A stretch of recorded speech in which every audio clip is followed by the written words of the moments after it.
अमरीकी अखबार New York times ने भारत की क्रिकेट पॉलिसीज पर तनकीद की। लिखा कि भारत की पॉलिसीज ने आईसीसी का मुनाफा बख्श टूर्नामेंट खराब कर दिया। अमरीकी अखबार न्यूयॉर्क टाइम्स की रिपोर्ट के मुताबिक पाक भारत मैच से आईसीसी को तकरीबन 69 अरब 92 करोड़ रुपए की आमदनी होती है। इसलिए पाक भारत मैचेस कराने के लिए ब्रॉडकास्टर्स पर शदीद दबाव है। आईसीसी इसलिए पाकिस्तान के साथ मुज़ाकरात पर मजबूर है। बांग्लादेश को वर्ल्ड कप से निकालने के बाद पाकिस्तान ने भारत के खिलाफ मैच खेलने से इनकार कर दिया था।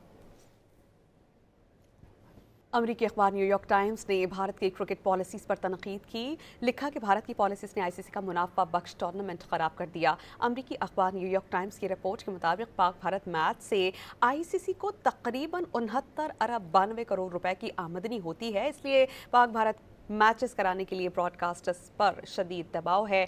आईसीसी इसलिए पाकिस्तान के साथ मुज़ाकरात पर मजबूर है। बांग्लादेश को वर्ल्ड कप से निकालने के बाद पाकिस्तान ने भारत के खिलाफ मैच खेलने से इनकार कर दिया था।